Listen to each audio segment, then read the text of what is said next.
সকল কর্মী ভাইদেরকে আমি জানাচ্ছি নির্দেশ করবে যে আগামীকাল দীর্ঘ প্রতীক্ষা, নেতাকর্মীদের মধ্যে উচ্ছ্বাস, আবেগ সমস্ত কিছু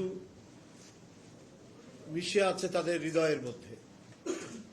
অভ্যর্থনা জানানোর জন্য আমাদের প্রিয় নেতা বিএনপির ভারপ্রাপ্ত চেয়ারম্যান জনাব তারেক রহমান, আপনারা ইতিমধ্যেই আমাদের অভ্যর্থনা কমিটির আহ্বায়ক জনাব সালাউদ্দিন আহমেদ সাহেবের কাছ থেকে শুনেছেন যে তিনি আগামীকাল বাংলাদেশ বিমানে করে আসবেন। তার বিমানটি প্রথমে ল্যান্ড করবে বাংলাদেশের ভিতরে সিলেট বিমানবন্দরে।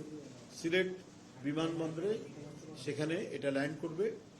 আপনাদের মাধ্যমে আমি যেটা জানাতে চাই যে সিলেট মহানগর এবং সিলেটের আশেপাশের জেলাগুলো বা সিলেট জেলার কোনো নেতৃবৃন্দ কেউ অহেতুক বিমানবন্দরে ভিড় করবেন না, বিমানবন্দরে সেখানে যাবেন না।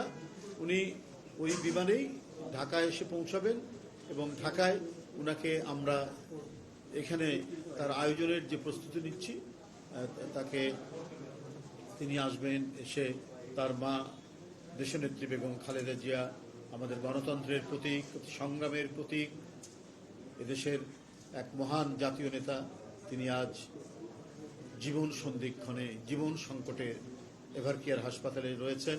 তাকে দেখার জন্য তিনি আসবেন। দেখার পথে, দেখতে যাওয়ার পথে তিনি দেশবাসীর উদ্দেশ্যে শুভেচ্ছা ধন্যবাদ জানাবেন।